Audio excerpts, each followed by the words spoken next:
live in a great country with freedoms like no other. In order to honor America and in respect for all who have served our country to defend our freedoms, we ask you to stand and remove your hats for the playing of our national anthem.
Now let's get to know the starters, beginning with the visitors, the Elks of Centerville High School. At guard, a 6'1" freshman, number 0, Gabe Cups. At guard, a 6'1" senior, number 2, Drew Thompson. At forward, a 6'8" sophomore, number 11, Keba Jai. At forward, a 6'7" sophomore, number 13, Rich Rolfe. And at guard, a 6'2" junior, number 23, Jason Hayes. The Elks are coached by Brooke Cups, with assistant coaches Eli Liker, Rex Brooking, Stephen Gallagher, and Mike Holweger.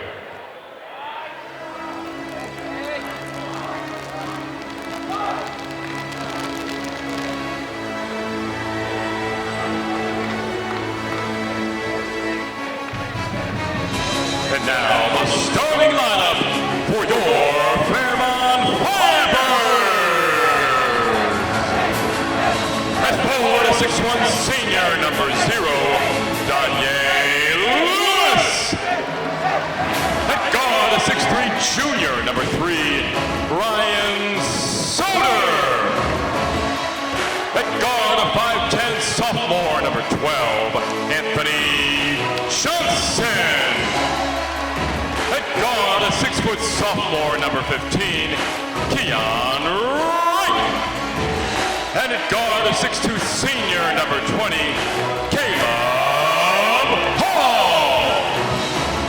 The Firebirds are coached by Kenny Moll, with assistant coaches Kenny Sullivan and Tim Sullivan.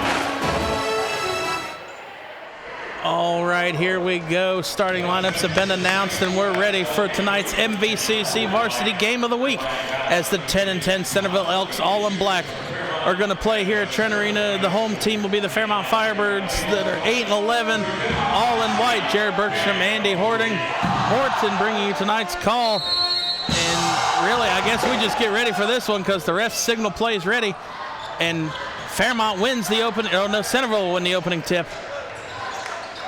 Andy, really quick, who do you think we need to watch out for the Elks since they won the tip first? You know, Jared, I think we need to watch Rich Ralph. Last time these two teams played, he had 17 points, and without Mo G out there, I think he's going to be more of a focal point. So that's who I think the Firebirds have to watch.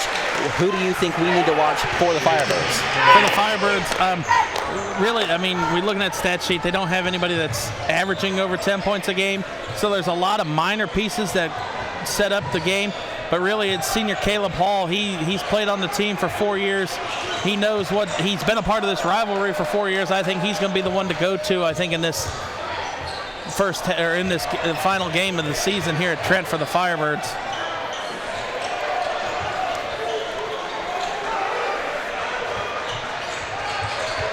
Danye Lewis gets the ball, dribbles through the paint, ball swatted away and picked up by Cups for the Elks. Centerville forces Fairmont's first turnover, gives it the other way. Hayes is going to shoot the 3 and airballs the 3, but it is rebounded by Thompson. Or And maybe actually, I think it went out of bounds. that was definitely surprising to see from Hayes. He shoots it at 40.6% from downtown on the season. It just looks like he wasn't ready for that one. And you're going to see Soder bring the ball up court, kick it over to Johnson in the corner, and now Wright, another player that the Elks need to watch out for. Once he starts hitting his shots, it's like turning on the light switch. He's on. Yeah, and I'm really going to be interested to see how many minutes Ryan Soder plays in this game, because he played a lot of minutes in the JV game, and that one's going to be blocked out of bounds by Kebajai, taking the spot of his older brother. Johnson missed the three there for the Firebirds early in that set, and now Lewis is going to drive baseline, kicks it over to Johnson in the corner, back out to Keon Wright, and the Firebirds are going to reset, and he's going to be guarded by Gabe Cups. Wright's going to dribble all the way, spin, kicks out to Lewis, and he's going to drive in on Jai. And now he's going to kick it back out to Johnson, and they'll reset. And like I hinted at the end of the JV game, the way that you beat big men in basketball here, especially I've seen in G-Walk play, keep them around the three-point line, keep them out of the middle of the paint. And Lewis, he has the ability to square up and shoot a three, so Centerville has got to watch out for that as Lewis gives Johnson the give and go. And I think he's going to be called for the offensive foul. Yeah, they're going to get him with the offensive foul there. I like the give and go. It was able to get Jai out of the play, but they weren't able to convert on the opportunity. As you see, he's able to get some open space. He's going to run into number 23, Jason Hayes. And, that's something that carried over, that looks like it's carrying over so far from the JV game. There was 4 charge calls against Fairmont last game, and another one to start this game here. Now we got Cups up top. He's going to give it over to Hayes. Hayes gives it back to Rolfe. Jai over Lewis, shot's no good. Keon Wright with the rebound for the Firebirds, and he kicks it over to Johnson, and it was not tipped out of bounds, so it's going to go back to the Elks. That one just got away from him. He really can't afford a sloppy play like that early in this game. Trying to get it over Rolfe's outstretched hand, and I think he thought he could have got a finger on it, but I mean, you didn't see the trajectory of the ball change, so Johnson's got to go after that ball for the Firebirds. Almost a turnover by Centerville. What a Hayes save able there to by the save Elks it. between Thompson and Hayes. And Hayes has all the points so far in this game. Yeah, he got the ball knocked away from him once there. He was able to regather and get away from the defense, put it up off the glass. Hall's going to drive in on Thompson. Hall has it knocked away. Stolen by Cups. 4 possessions for the Firebirds, 1 shot and 4 turnovers. There's good defense there by Cups. He was able to, sneak the ball away from the offensive player. Thompson's going to drive in, gives it down low, and actually turns it over. Lewis up court to Johnson. Johnson, circus shot in off the glass is good, and the Firebirds finally get on the board. Athletic move by Johnson. Beautiful finish. Changing the up and under. Right, changing his shot midair. Cups gives it off to Hayes. Now Rolfe, your player to watch, drives in on Soder. Yeah, he's such a big body. He got such a big frame. He's, if you can get him going down low. Cups shoots a 3, and it's no good. He's going to be hard to stop. And I think they're going to be an over the back called maybe. I saw Hayes on the back of Lewis, but I don't know what the ref's called. Actually, they're going to call the foul on Lewis.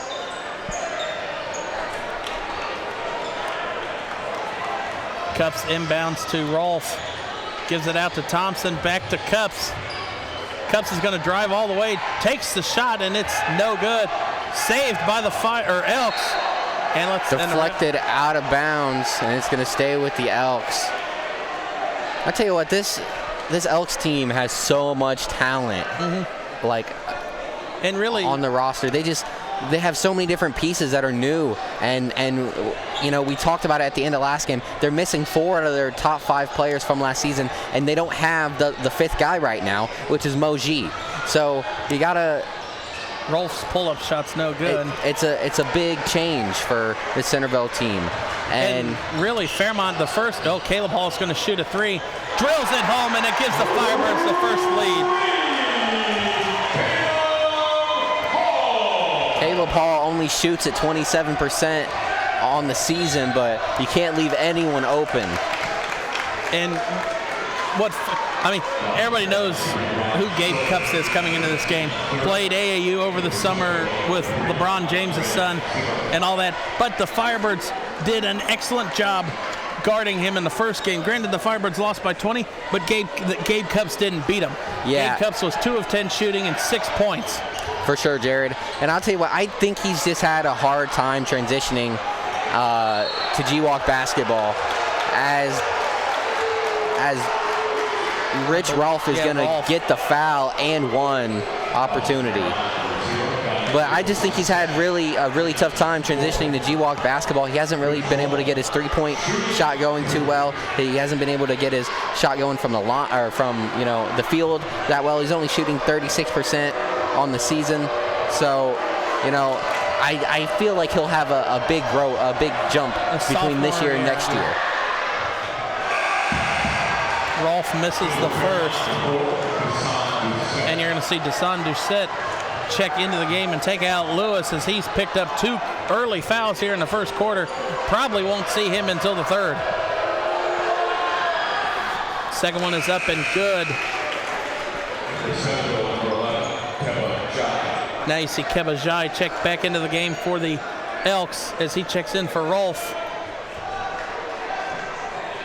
And here you see 2 JV people that played almost the entire third quarter of that JV game for the Firebirds out on the court here to start and have not come off the court yet is Ryan Soder as he gets the ball and has it poked away there. Cups forces the turnover up court to Jai, and let's see if he slams it home. And he doesn't slam it, but gets it right off the glass. I don't think he got quite good enough control to be able to take it all the way up, but it was a nice, easy finish for the big man who runs the court very well. Right. He 4 steps, and he's from half court to the basket. And, that's something we were talking about earlier, too, is the length and the athleticism of Centerville, and that could cause big issues. Johnson kicks it out. Doucette's going to shoot a 3. Doucette can't hit the 3. Rolfe with the rebound for the Elks. And Jai is wide open in the middle of the paint. And now you got the mismatch advantage on Hall on Jai. And Hall, Desan Doucette comes in and blocks Jai's shot. That was excellent defense by Doucette. For a guy who is defending someone 7 or 8 inches taller, that's a tough guard. But he was able to time his jump out right and knock it away there. Yeah, 6'3" to 6'8". Jai gets it back inside. They're going to call a foul on the defense once again. Is on Doucette. Team's 5th foul already. And that's part of the issue with playing against guys that are so much bigger than you. There's only so much you can do in the paint without fouling. And as you can see, he just moves them out of the way and is able to finish over top of them. Right, dribbles in, kicks it over to Hall. Now gives it out to Johnson. Now checking into the game at that last dead ball was Malachi Parker. Another player to watch, another young player to watch for the Firebirds as Cups is going to be guarding him. Parker actually had the game-winning shot against Cincinnati Hughes that they're flying to the hoop game with 2 seconds left. He had an easy layup. Doucette's going to drive into the paint, spin move around Jai, and Jai sends that one out of bounds. And Jai said, all right, I'll get you back. Just a possession later, he's able to block Doucette's shot out of bounds. Hall set to inbound, gives it to Doucette. Kicks it over, now Parker. Parker's going to drive in, kicks it off to Johnson. Back out, Wright will shoot the 3. Wright can't hit the 3. Cups comes away with the rebound. Jared, if Fairmont is going to be able to win this game, they're going to have to knock down those shots because we've already seen it a couple times. They've gotten the defense to collapse, and when they have, they've been able to find open shooters. Rolfe comes up with the loose ball, gives it out to Cups with 50 seconds left. Now gives it down to Kiefer and down to Jai. Or no, maybe that was Kiefer who took the shot.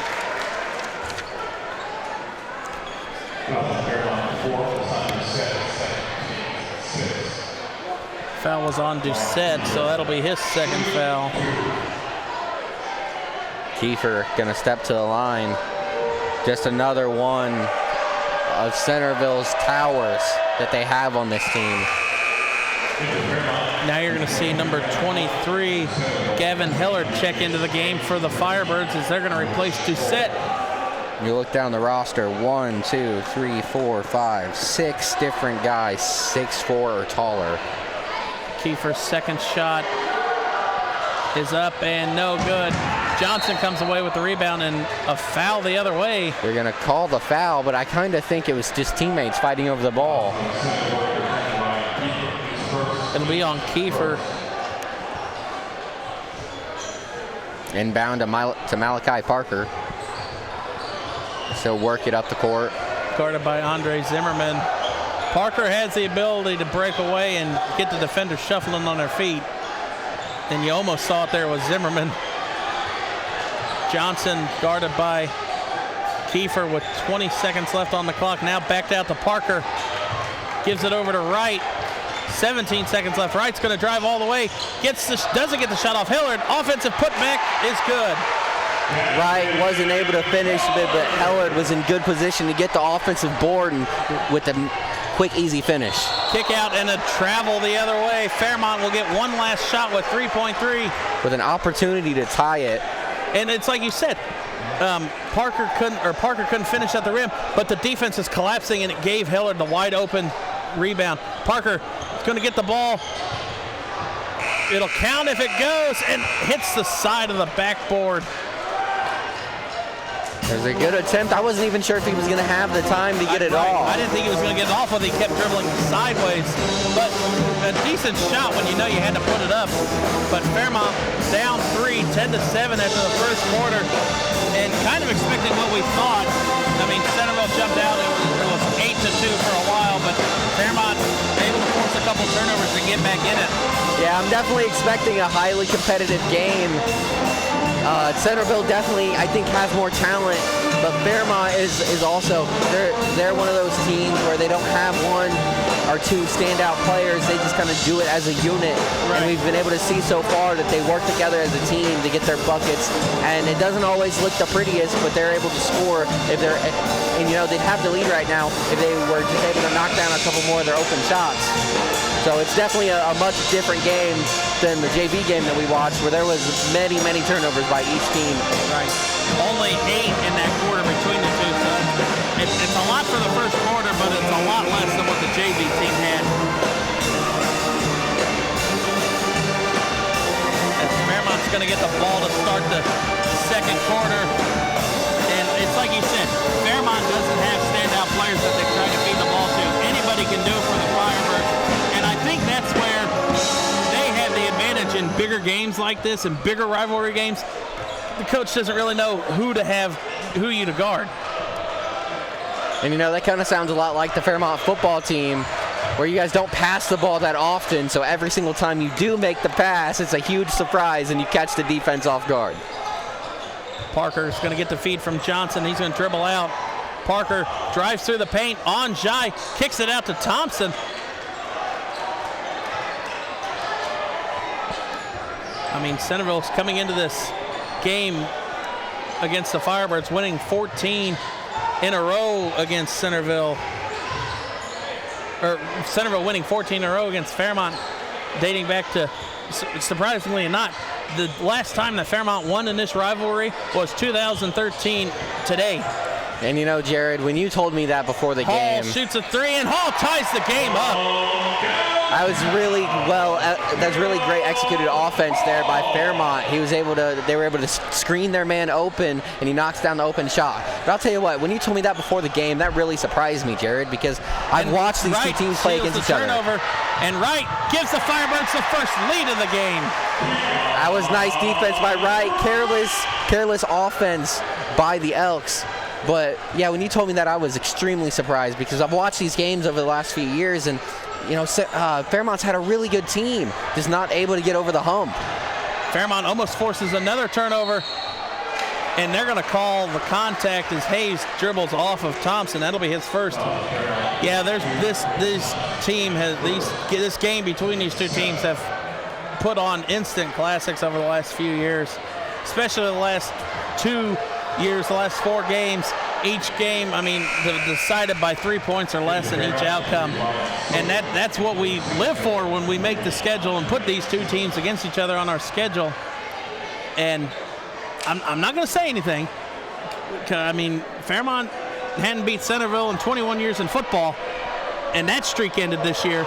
Maybe the basketball streak will end too. Might as well kill 2 birds with 1 stone in 1 year. Yeah, and that would be really exciting for Fairmont because, it's like we said before, the seeds are already drawn. Momentum towards the playoffs starting next week. Mm-hmm. And that would also be really cool for Fairmont just to get the monkey off their back. Right. I mean, like I said, they've had some really good teams over the last couple of years and just not able to get over the hump against Centerville. And what a huge win. Already, I mean, it's in this Fairmont's head coach Kenny Moles' first year as Johnson gets that one to fall after it touches every part of the rim. It's only his first year, but you come in your first year and you beat Centerville. You beat Springfield already by 5 here earlier. You beat Wayne by 15 last week. Those are huge wins in GWalk basketball that determine how long a coach stays. And if he could pick up 3 wins against 3 of the teams that normally dominate GWalk basketball, I think Kenny Moles is going to be around here for a while. Yeah, Fairmont's going to get the ball back after a turnover there.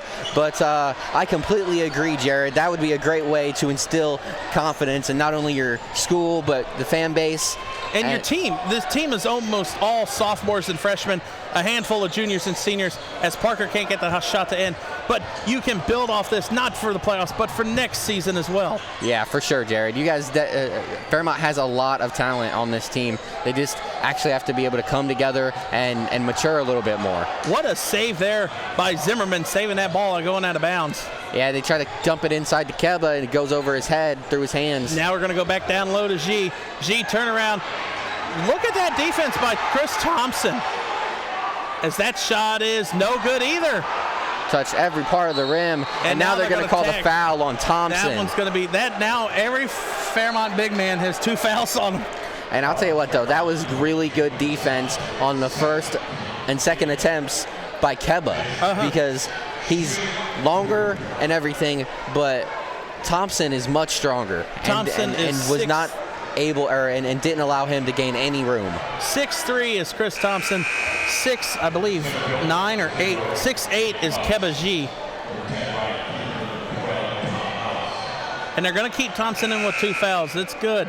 Senior's last game against Centerville, potentially, unless they meet up in the tournament. Yeah, he's a veteran player, and he's played in a lot of big-time situations for Fairmont over the years. Right, and last year, I mean, they don't keep track of charges and anything, but, I mean, he probably led GWalk in charges taken. That's why every media between us and other people termed him the charge king, and maybe he might take a couple in the game tonight. Here halfway through the second quarter, and the game's tied at 14 once again. Lewis going to drive in on Kiefer, and that one was out of bounds. Fairmont's first turnover of the quarter. And Jared, I was just kind of watching Thompson on that last possession, watching him, talk to his teammates as they were running their offense. Just kind of keeping things flowing and stuff. And that's something you really like to see from one of your senior players. This is interesting. Fairmont has both Lewis and Thompson out there. Thompson is actually going to be guarded by G. And it's interesting because in the first quarter it was always Lewis and G, but now they're switching, and Lewis can hit the 3 a lot better than Thompson can. So if Fairmont wants to maybe have him shoot a couple, it'll be interesting. Shooting the 1-and-1 here for the Elks is Cups, and he misses the first, but he gets his own rebound. Body's on the floor, and the ball is going to go to the Firebirds. I don't know if Fairmont realized it wasn't a 2-foul shot, or if anybody didn't realize, because you saw how just they all kind of walked towards the ball as it was missed. That was a rare miss at the free throw line by Cups. He shoots it just above 80% on the year. Lewis guarded by Kiefer. Gives it over to Parker. Malachi Parker. Now back out to Lewis. Going to give it to Hall. Hall's guarded by Cups now. Parker back out to Lewis. And you see Keon Wright shoots a three. Keon Wright drills home the three. And, you know, when you look at the stat sheet, Jared, you don't really see too many names that pop out for Fairmont when it comes to three-point shooting. But they got a couple guys that can knock it down. And that was a really nice shot by Keon Wright. He's only shooting it at 30.6% on the season, but he's very confident with that shot. Didn't hesitate. And when you trust in your shot, Keon Wright, the surprise on the football field, too. I mean, he had 3 of the Firebirds' 4 receiving touchdowns this year. First free throw is up and no good for Jason Hayes.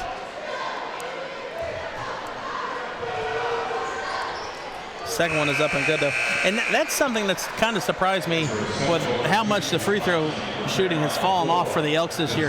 Cups has always been one of the top 1 or 2 teams in free throw shooting for G-Walk. And really, Centerville, I think Cups has the highest made field goal percent or free throw percentage. You said just over 80. As Cups guarding Parker, Wright gets the ball from Hall.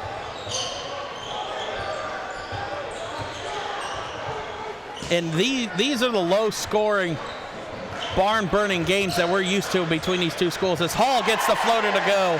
That was a tough jumper. That was a tough jumper by Caleb Hall. I believe it was Kiefer. Easy.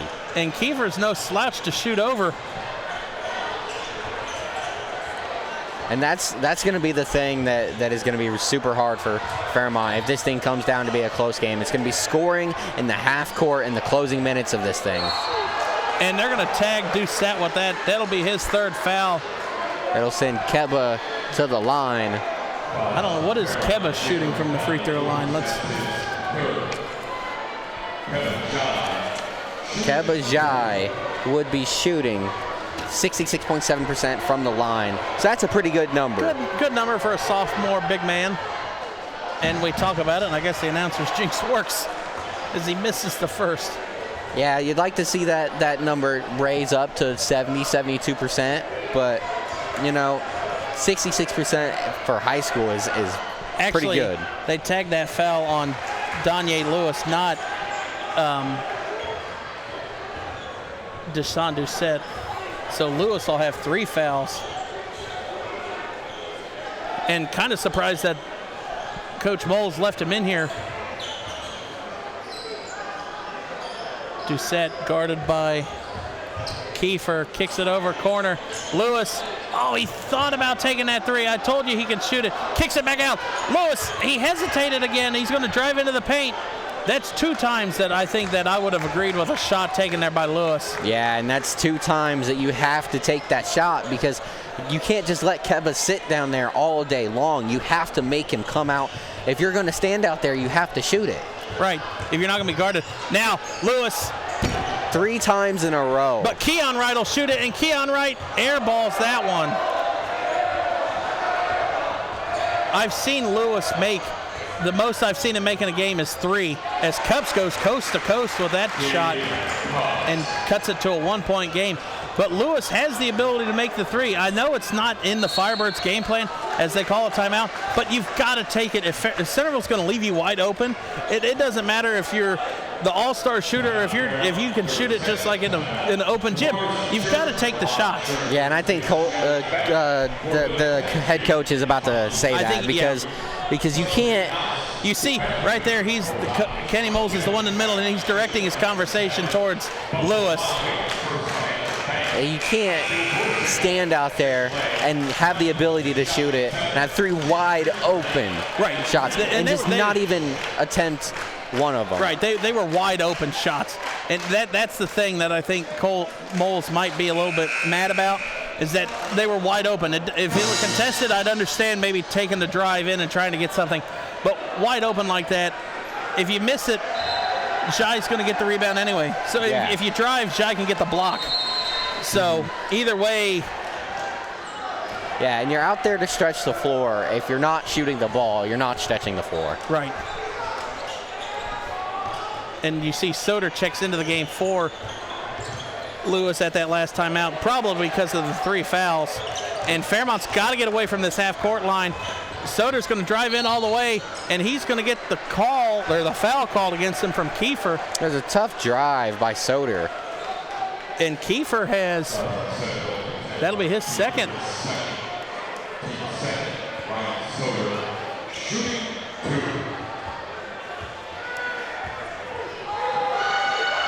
These are the Firebirds' first free throw shots of the game.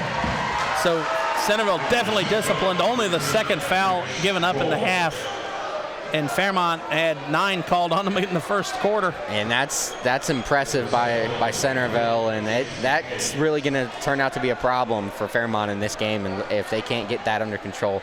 Their big men are in foul trouble, and they can't really get any fouls on the Elks. Soder's second one is up, and no good. A 2-point game, 20-18.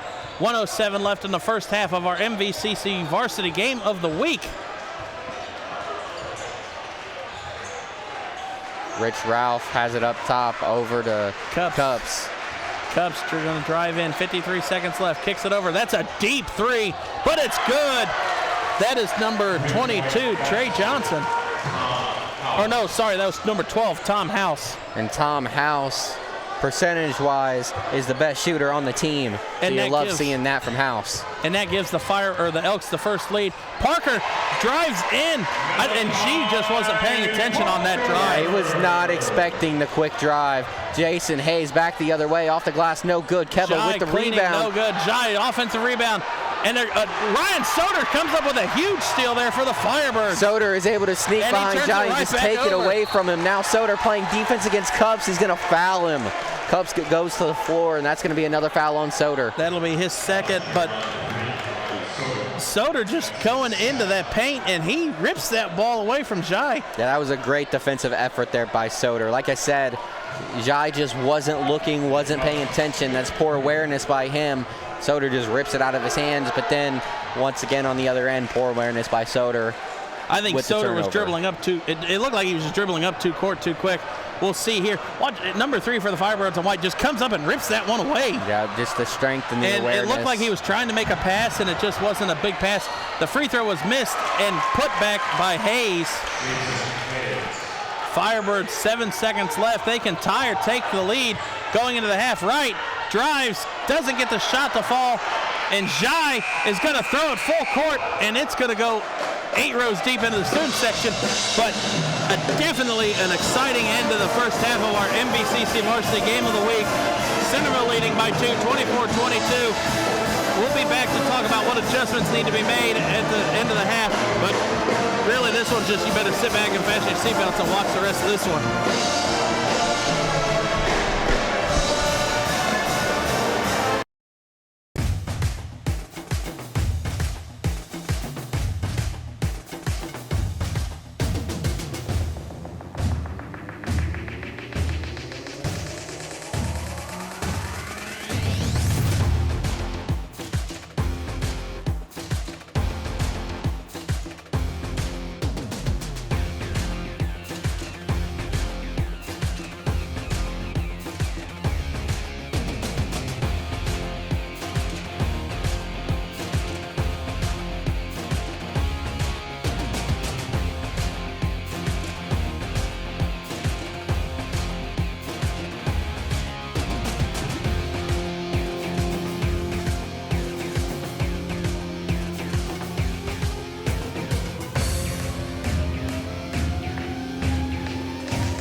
All right, here we go. Centerville's going to get the ball to start this second half of our MVCC varsity game of the week. Andy, real quick, what do you think the Elks had to work on at halftime? You know, I think the Elks, they got to be a little more aggressive.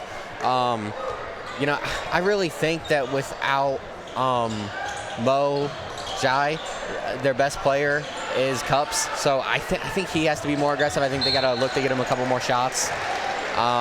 What about you? What do you think Fairmont has to do? I think Fairmont just has to wait and take the shots. Let the shots come to you. I mean, they were 1 for 5 from the three-point line and 2 for 3 in the second quarter. Just settle into the shot. Don't force anything here the second half. You're only down 2 at the half in this tight G-Walk game. I think the Firebirds just need to let the shots come to them. Don't rush anything. And definitely you're going to have to stay out of foul trouble. 9 fouls called against them in the first quarter. And Centerville, you can't have that in the second half, or Centerville will extend this game and extend their lead.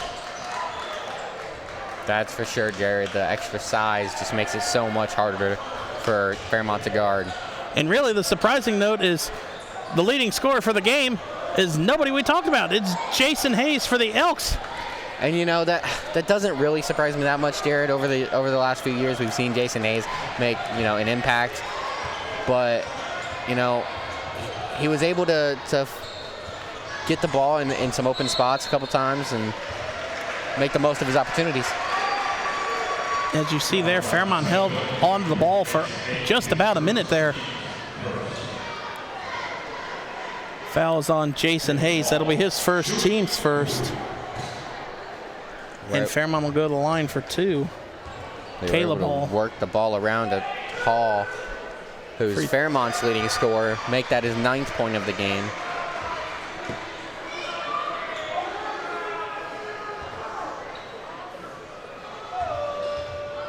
Hall, the back end of the 2 free throws, knocks that one down. And ties the game up at 24.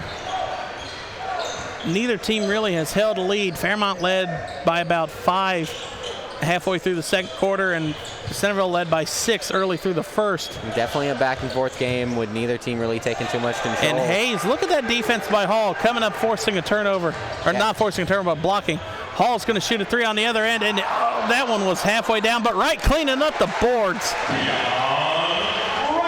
And that was really nice to see for Fairmont. As Cups is going to drive all the way, almost knocks it out of bounds. 3 on the way is no good, but look at Jai come away with the rebound. Just simple size over Lewis trying to get the ball. Nauer was nowhere near, or excuse me, Drew Thompson nowhere near on that shot. And then the same for Cups, nowhere near, but and looky there, Hayes is going to get in there to clean it up. That last 3 by the Firebirds, though, those ones are heartbreaking. They go halfway down and you think you got it, and you go up court and then it rims out. Yeah, but it was a nice offensive board by Keon Wright. Good positioning, good timing. Yeah, he has 7 in the game for the Firebirds. Now you got Anthony Johnson guarded by Cups, kicks it back to Wright. Now Johnson's going to try and drive in on Cups, force some separation. He's going to lose it. Lewis picks it up. And Fairmont turns it over. So that's something else the Firebirds need to work on, is ball handling. 5 turnovers in the first quarter. They cut it down to 3 in the second, but you can't turn the ball over too many times in a game like this, and where expect to win. Every shot or possession is crucial. Now you see Cups drives in, gets the shot up, and no good. Offense, though, they're going to call a foul. I believe that'll be on Soder. If it is, that'll be his 3rd. And, you know, that's kind of what I'm talking about, how Cups, he starts to drive to the rim, but then he looks like he got timid. Yeah. And he pulls up and takes, like you said, an awkward mid-range jumper and was not able to convert. It almost looked like he held on to the ball too long there. He held on to it through the shooting motion where he should have let it go. But, I mean, I didn't play basketball with LeBron's son last summer, so don't take my criticism with a grain of salt. Yep, I'm with you, Jared. I just call it as I see it. Long inbound pass goes out to Jai. And Cups gives it over to Thompson. And he's going to drive in, and they're going to tag Wright for the foul. And Wright comes away. He's a little frustrated. I mean, what more can you do? You played tight defense. You had a hand up, but maybe just contacting that hand. Yeah, that's a rough call for Keon Wright, playing pretty good defense, but pretty good isn't always good enough. Thompson misses the first. Thompson sitting here getting ready to shoot a second. Second one is up and good. Make it a 27-26 Elk lead. Wright comes up, almost a push off there by Wright, I thought. Hands it off to Malachi Parker. Yeah, Parker checks back into the game. Parker added a spark to the Firebirds that made him come back in that first half. Granted, only 2 points, but he had a blow-by Jai drive to the basket as Wright gets around Jai and puts it up off the glass. And that's the second time it looks like they've been able to go right at Jai, and maybe he wasn't ready for it. And a travel. The travel there on Drew Thompson. Shuffled his feet. And see, this is where Fairmont, they need to go back-to-back possessions. You force a turnover, you got to score on the turnover. Yeah, if you're going to build any sort of momentum, you're going to have to put together a couple possessions, back-to-back buckets. Or you turn it over like that. And Ryan Kiefer with the steal. He's going to give it into Jai. And Jai almost turns it over. It was swatted away there by Johnson. And he was just going by him trying to just poke the ball out, and it worked. Yeah, good, nice active hands by Anthony Johnson. Cups is going to drive, kicks it off to Jai, and Fairmont forces pass. 2 turnovers in a row for the against the Elks. Deflected by Lewis, and now Keon Wright's going to bring it up. Guarded by Thompson. Now kicks it back over. Lewis is going to have it. And see, if you're Fairmont, you got to take advantage of this. Jai is just not going to guard anybody. And the refs are going to call a foul. It looks like probably on Ryan Kiefer. That'll be on Kiefer. That'll be his 3rd.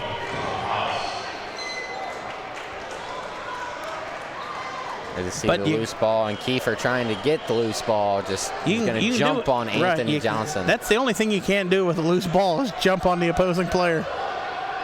Parker's going to get the inbound. Approaching 3.5 minutes left in the third quarter. Kick over to Johnson. Back out Johnson, I believe. No, he has 4 points. I just haven't really called his name much tonight. And I still think that Lewis needs to fire away. And Lewis, see, that's another shot he should have taken. And Jai blocks that. That was a half-hearted throw up. He just hesitated and hesitated and hesitated. Then he decides to drive to the rim and gets it blocked by the 6'8" defender. And that was just a throw up and a hope. Down low. And they're going to call a foul. I believe that if that's on Lewis, that's his 4th. That's on Keon Wright.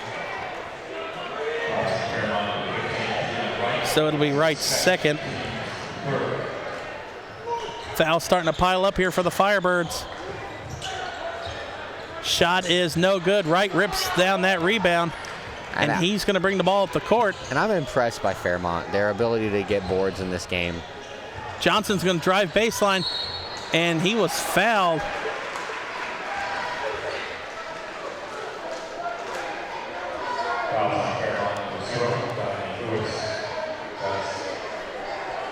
The foul was on Centerville's Gabe Cups. The PA announcer announced it was Lewis, and they still put it up on Centerville, but the foul was on Centerville's Gabe Cups.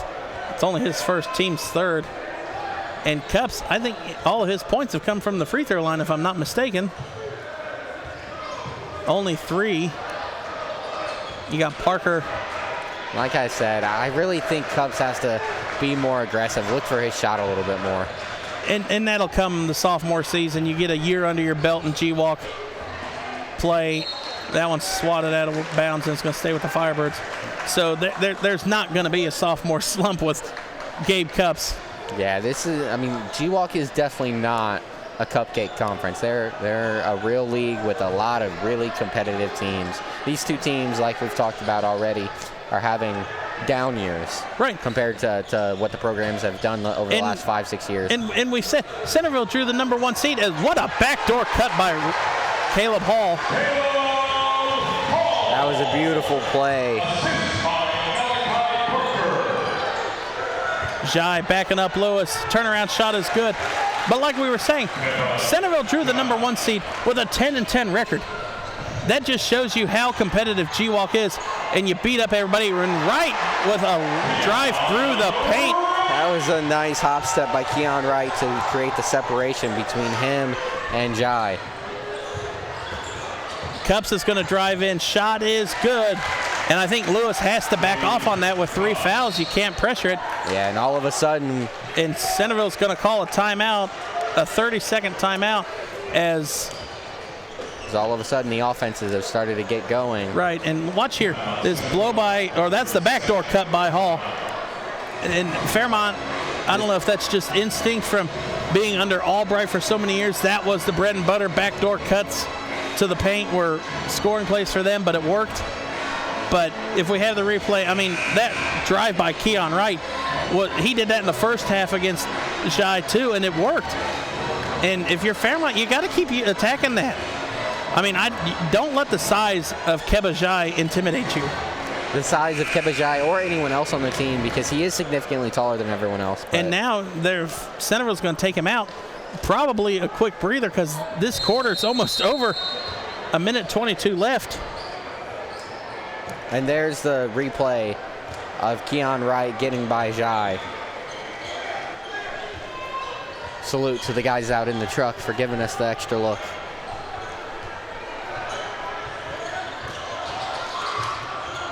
You see Parker trying to get a dribble move on Zimmerman. Now he gives it off to Hall, and if you're Fairmont, you got to stay away from that line. Hall fakes the pass, drive to the bucket, doesn't get it to fall. That would have been huge if they could have made that shot, but Centerville's going to come back the other way with Cups.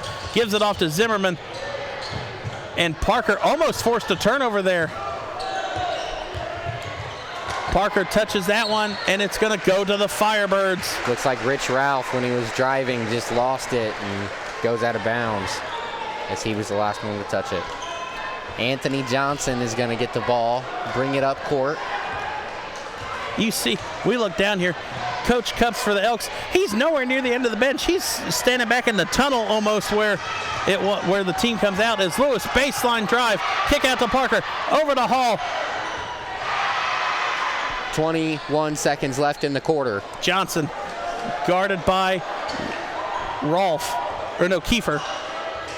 13 seconds left. Kicks it back out to Parker. He's guarded by Rolfe. 10 seconds left in the quarter. Fairmont's going to hold for the last shot. Johnson's going to drive in. Step back three was altered, it looked like. And Centerville gets the rebound. Cups. It'll count if it falls, and almost makes the half-court heave. Off the backboard and then off the rim. Very close. But going into the fourth quarter, these are the games we want when we make out the schedule. Fairmont up 32-31. 8 minutes of basketball and regulation left. Yes, sir, Jared. And this has been an exciting game to watch. Right. The last two varsity games we've had have went into overtime. Maybe we get a third. Maybe 3 in a row here. I mean, me and you, we just did the Fairmont Centerville girls game last Wednesday, and this game is just about as exciting as that one was. A lot of similarities. Both offenses struggled throughout most of the game, able to get things going a little bit better in the second half. So yeah, it'll be good to see. It'll be interesting to see if we're able to get another quarter of extra basketball.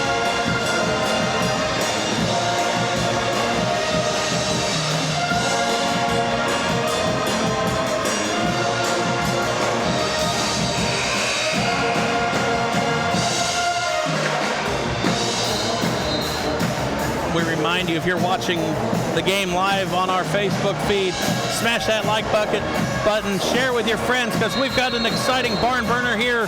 1-point game, the Firebirds lead going into the fourth quarter. Their final game here at Trent on the season. Parker trying to get some separation from Zimmerman, and really Zimmerman has played tight defense all game as Doucette gets a shot off, and they're going to call a foul. Might not have been the best look, but Doucette was able to get the defender to commit and commit the foul. Going to send him to the line with a chance to extend the lead to 3. Foul was on Drew Thompson. And we have a much different story in this half than we did last half, whereas in the first half, there was a lot of fouls. A lot of fouls from Fairmont. Yeah, 9 in 1 quarter. Yeah, and now this half, they've only got 3 so far. And that's going to be something big. Yeah, going down the stretch. Come down the stretch, only 3 fouls. You got a lot of fouls to give.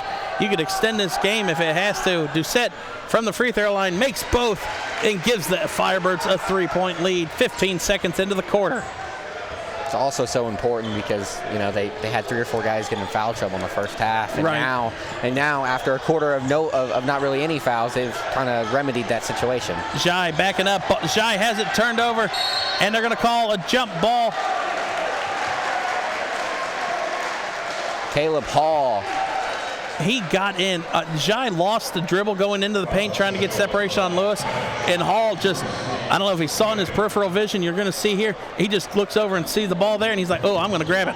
He's the next guy to the ground. Looks like he might have accidentally caught Jai in the face. Hope he's okay. He didn't come out of the game, so maybe it's just the awkward camera angle. You see Lewis guarded by Jai. And see, this is where Fairmont, you got Jai out on the free throw line. You got to work a backdoor cut in right here. And Jai quickly sniffed that one out.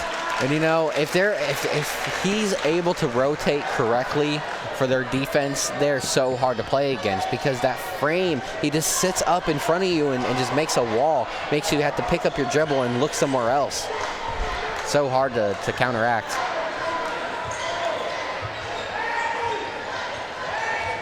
Cups guarded by Johnson. Had a slight opening. Looked like he was going to take a shot for a second. Now Cups drives to the rim and he's going to put it off the glass and good. And that's a good play. The good no call there by the refs. A couple contact, couple bumps both ways. You let it go early, but late in the quarter, that probably will be called. For sure. Anthony Johnson with it up top. Lewis now over to Parker. Slow throw there over to Hall and almost turned over, but Hall corralled it. Now back out to Johnson, who's guarded by Cups. Now Doucette. Fairmont's got to work themselves back to the paint. Now you got Parker. Johnson had some separation, and it's knocked out of bounds, but it's off of Johnson. That was great defense by Gabe Cups, able to get his hand in there, knock it off of the leg of the Fairmont player. Now you're going to see Soter check back into the game for the Firebirds, replacing Doucette. Doucette able to come in and give the Firebirds some important big minutes here down the stretch early in the fourth quarter. And since Doucette's come in, both in the first half and then so far in this quarter, as Lewis is going to be called for his 4th foul there. And Lewis is not happy about that, and if I was him, I wouldn't be either. I didn't really see the foul. I thought it was pretty good defense. But like I was saying, Doucette, with him being in the game, Jai has not scored on him. All right, and with the second look, it looks like their hands might have gotten tied up a little bit. Might have been a little bit of shoving. So Jai gets the inbound pass, guarded by Thompson. Nice defense by Thompson, and a box out to permit G to not get the rebound. And that's awesome coaching by Fairmont, because bringing in your best defender in a crucial time to get a big stop against the other teams. And he's in foul trouble too. 3 fouls for Thompson. Keon Wright's going to drive in, kick it out. Back out to Parker, back out. And see, Centerville's going to leave Thompson open because he does not shoot the 3 at all. Yeah, he was not looking to have the ball in his hands at all. It got there, and it was out of his hands quicker than what it got there. And, you know, I really don't like this. If I'm Fairmont, playing your offense so far out. 3 by Parker on the way, and it's good. Malachi Parker with the big bucket. Give his team the 4-point lead. Parker pokes it away and forces the turnover at the other end. And Parker making big plays on both ends right now. And you see him, he waved his hands up in the air trying to pump this home crowd up. Fairmont up 4 in the ball with under 5 left in this quarter. Parker drives in. Thompson thought about taking that one. Keon Wright needs to watch out for a push-off next time. Now dips it inside to Thompson. And they're going to call the travel. Thompson does not agree with that, and he's going to go and take a seat on the bench. Inbound to Cups. Cups is going to walk it up, being guarded by Johnson. Over to Hayes, and we really haven't seen much of Jason Hayes lately, who's the leading scorer in the game.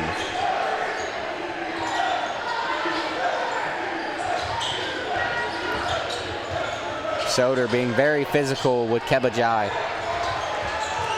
Cups drives to the rim, and he's going to get fouled. Going to send him to the line for 2. Centerville was trying to get it down into Jai very, very badly, but they were not able to get him any separations. Cups takes it to the rim and is going to get the foul shots. Cups makes the first, cuts it to a 2-point game, or a 3-point game. Now you're going to see Doucette come back into the game, replacing Soder for the Firebirds. Kiefer came into the into the game, replacing Hayes for the Elks.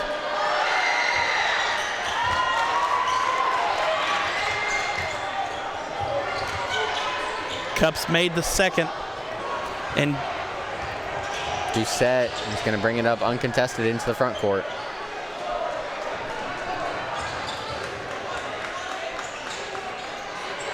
In the corner to Doucette.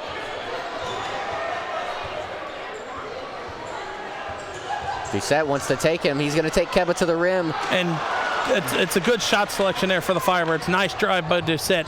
Yeah, but even better defense by Keba, whose long arms were able to disrupt the shot.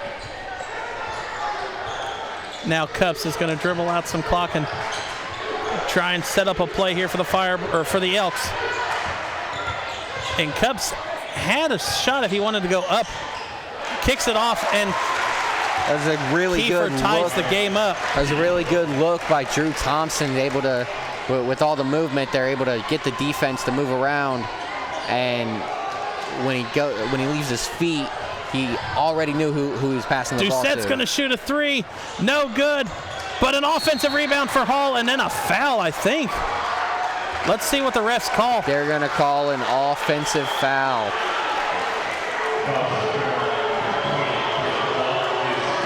That one's on Caleb Hall. And this crowd is not happy with that call. No, I didn't. I thought Hall got to the ball, but I don't know. That was on the opposite end of the court from us, so definitely we didn't have the advantage to see anything there. And now 3 minutes left, tied at 37. Elks have a little bit of momentum on their side. And they're going to tag Keon Wright with a foul. And I think Fairmont, or the refs are calling one more foul, and this place is going to blow the roof off. That'll be Wright's 3rd. So Drew Thompson is going to go to the line. Shooting the 1-and-1. Crucial free throws. Makes the first. That would give Centerville a 1-point lead. Just under 3 minutes left. Second one is up and good.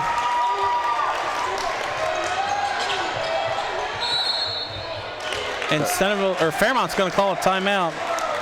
Those are really big free throws by Drew Thompson. Only his 2nd and 3rd points of the game.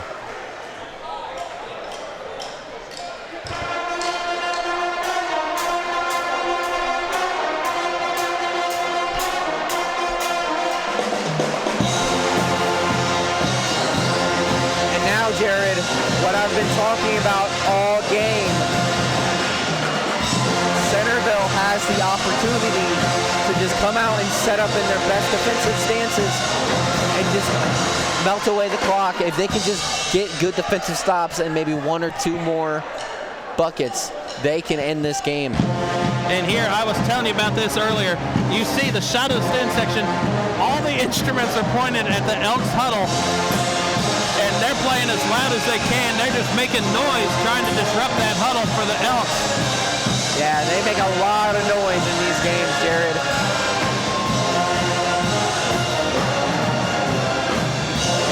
These two teams do not like each other. So any way to get a little head up.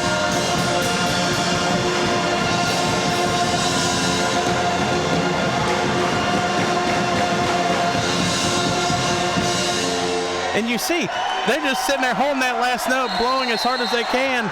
As long as they can. Wright's going to get Wright gets the inbound pass back from Parker.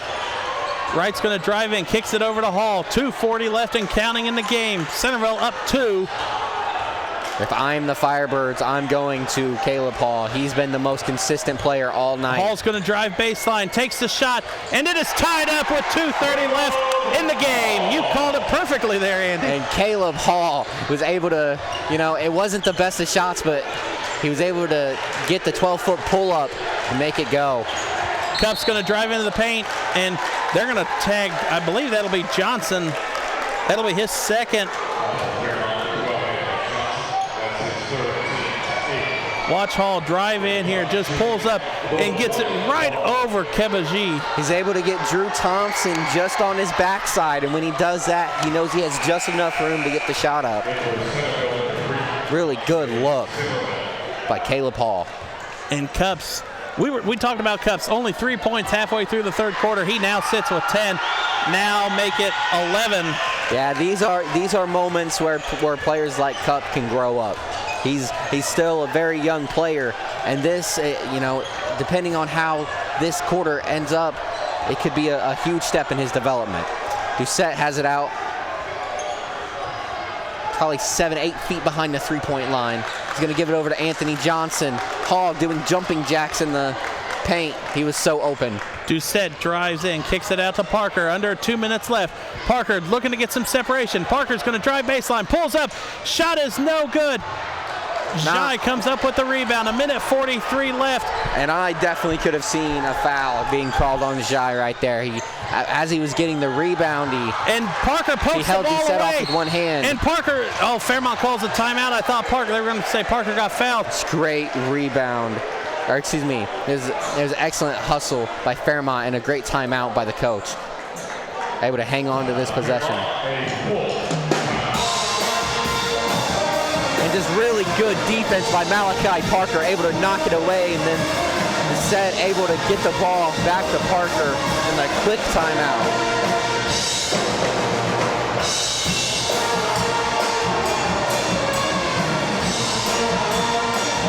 I think if you're the Firebirds, you've got to look to that shot you just took with Parker the last time. It didn't go in, but Parker got the separation on Jai that they needed to make that, to try at least get that shot off. Yeah, it was a quality look. You want to see those go in, but you got to trust your players, and that's a shot that we've seen him hit a lot. 1:33 left in the game. Centerville leading by 2. 41-39. Fairmont's ball out of the timeout. Centerville, they still have 2 fouls to give.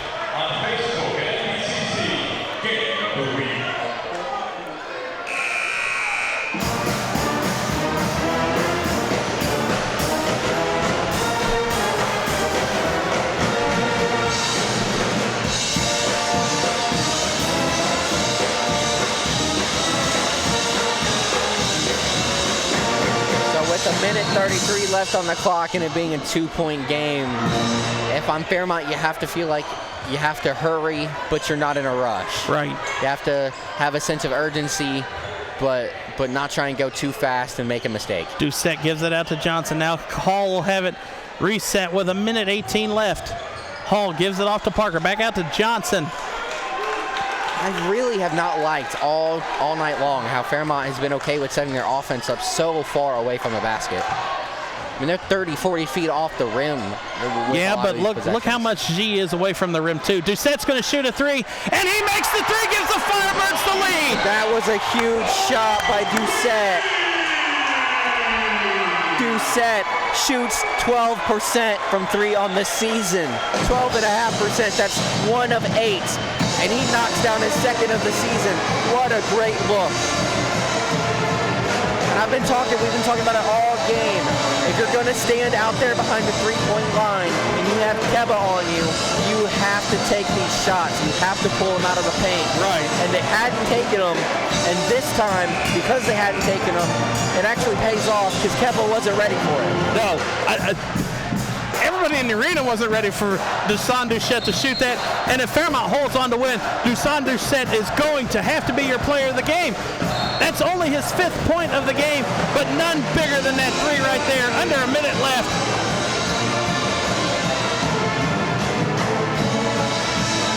And now Centerville signals, and Centerville's going to take a full timeout as well. If you're Fairmont, they haven't played the full court press at all yet today. They do force a lot of turnovers.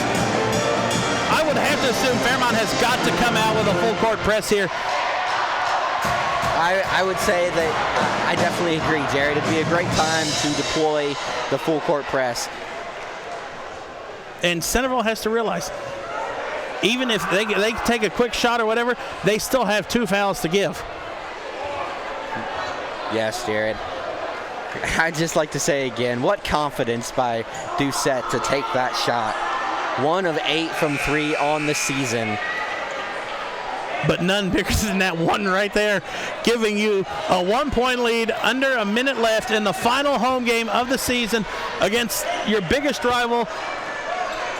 With a chance to end a 14-game losing streak against the Elks or the Firebirds. And now you're going to see Cups bring the ball up the court. Under 50 seconds left in the game. You can hear the Firebird crowd chant, overrated. Cups gets the ball, guarded by Johnson. Down low to G, guarded by Doucette. G turnaround is up and no good. Great Caleb Hall comes away defense with by the rebound. Doucette. And they're going to foul Hall. That's Jordan, one of the 2 fouls to Drew give. Thompson is going to take the foul. Great defense by Doucette.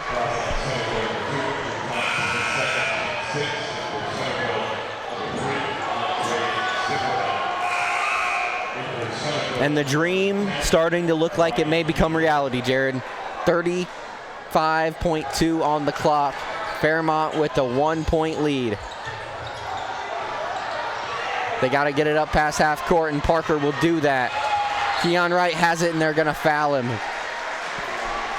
Jason Hayes is going to take the foul. That'll send Parker to the line. 28.2 seconds left. Fairmont leading by 1, but right at the line shooting the 1-and-1. These games like this over the past handful of years have come down to single possessions, and it's fitting that our second to last game of the year is going to end probably on a single possession.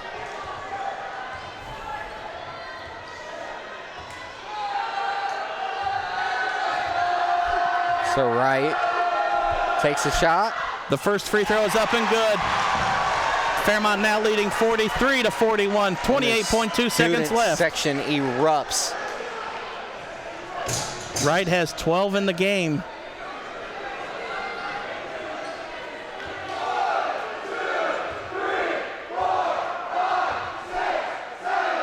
Wright's second one is up and good. 44-41, lead the Firebirds with 28 seconds left in the game. Centerville has a timeout left if they want to take it. I think you got to call Cup's number on this one. You have to find a way to get him open and get him a shot. Hayes, 16 seconds left, drives, kicks out, and they're going to call a blocking foul on Doucette. And it's still going to be, it's 1-1 for the Elks too. 13.4 seconds left. And what awareness by Malachi by Malachi Parker to go and get his coach's attention. Let's get Thompson in this game. We need the big man right now. Right, Chris Thompson comes in, one of the best rebounders on the court for the Firebirds.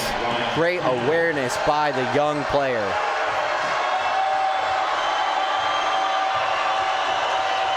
Hayes at the line shooting the 1-and-1, 13.4 left. He makes the first one, cuts it to a 2-point game, 44-42. And it looks like Caleb Hall might have just gotten hurt. Yeah, it during looked like the free throw. Trying to box out, it looked like he may have twisted his ankle. He is in pain. He is not happy. But he waves the refs off. He says, no, 13 seconds left. You got to fight out the pain. Hayes can cut it to a 1-point game. It's up and it's good. And Centerville calls a timeout. I believe it's a 30-second timeout is all they have left. Just the 30-second timeout. 13.4 seconds left. What is going through the thought process of Kenny Moles in this defensive huddle now for the Firebirds?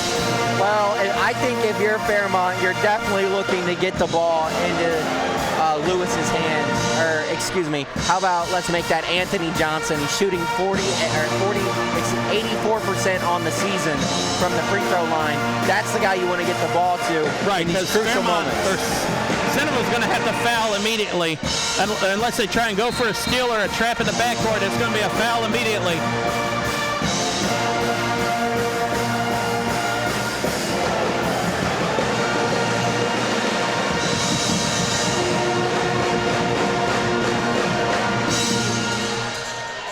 The ref signals that Parker has the baseline to run.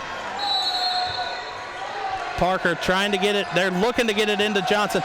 Long up court past the Hall, and he gets it. He's going to go. Shot off the glass is no good. Timeout. And Kenny Moles is livid on the Fairmont sideline. They're going to call a foul against Fairmont. They're going to call it on number 4, Jason Doucette. I don't know what the foul is. I didn't see anything. Kiefer at the line shooting 2. And when you look at the replay, the collision mid-air as Kiefer's getting the rebound, that might just be what they're calling. But these are big.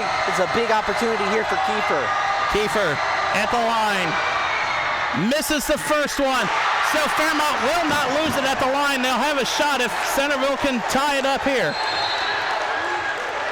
And Fairmont's going to call a timeout. 9.5 seconds left. We might just get that third straight overtime game, Jared.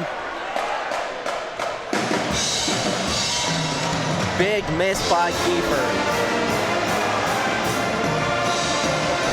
And you see number 4, Doucette, run in at the end and get Kiefer as he's getting the rebound. There's a lot of body contact. I don't know if I make the call if I'm the ref. But that's why I'm not in strikes. And I think Kenny Moles was more livid that the foul on Hall, it looked like maybe Thompson contacted him on the way up. I think that's what he was more livid about on the call, or no call. But 9.5 seconds left. This is a good timeout by Fairmont trying to put Kiefer in the mindset. Yes. But you see Centerville brings in Kebaji. Yeah, 9.5 seconds left. Because even if you miss this free throw, it's not over. You just got to get the board. And you see Thompson back into the game for the Firebirds. And he's going to make it hard for Kebaji. He's made it hard for him all night long to get anything done. Kiefer at the line. Free throws up. And the free throw's no good. He misses it. Rebound by Malachi Parker. And he's going to go to the line now. Parker gets the rebound, 7.8 seconds left. Malachi Parker shoots 44% from the free throw line, so this is going to be huge. 44% free throw shooter. Your percent doesn't matter coming into this. You've got to make both to put this up to a 3-point game. Well, since the percent doesn't matter, how about he's 4 of 9 on the season? And Centerville is going to call a timeout, and they're going to try and ice Parker. 7.8 seconds left. Parker at the line shooting 2 after the Elks timeout. 2 big misses by Ryan Kiefer. Could cost the Elks the game.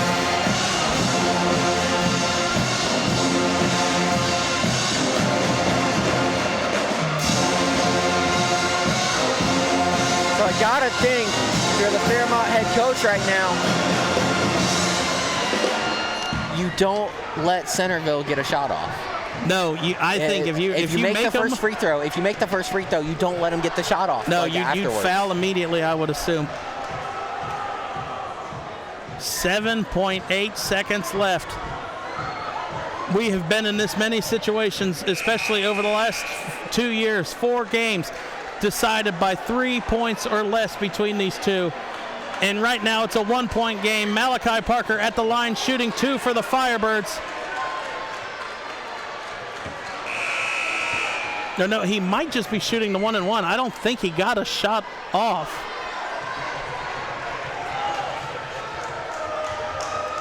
Fairmont's got everybody back. They're setting up for the defense here. Parker's first free throw is up and good. 45-43 lead the Firebirds. 7.8 seconds left. Parker has 6 points in the game. Parker's second one is up and good. Centerville's out of timeout. 7.3 seconds left and counting. Pounding Cups. Cups trying to get a shot off. Cups shoots a 3 at the end, and it's no good. And for the first time since 2013, Fairmont beats the Elks. What an attempt. What a shot by Cups. Just not quite enough. He was able to get a good look. The defense was hounding him all the way up the court. Sensational effort at the end by Fairmont. And like I said, Cups just didn't have quite enough on it as it bounces off the front of the rim and goes out. What a great game, Jared. What a great night. And I would have to say, it's going to have to be Deshaun Doucette and Malachi Parker is going to be your players of the game. Doucette hit the 3 to give the Firebirds the lead, and Parker just iced the game on free throws. We talked about it. Fairmont ended the football streak of 21 years. Fairmont just ended the 6-year streak against the Elks in basketball, 14 in a row. No more. Fairmont, this is a huge momentum builder for the playoffs. If nothing else for Fairmont, they got the Centerville monkey off their back this year. In both sports, that's huge. If you watched the game on Facebook, you definitely did not miss an exciting game. We'll be back. Our MVCC Game of the Week finale will be Fairmont Firebirds versus Miamisburg Vikings on Friday on Valentine's Day.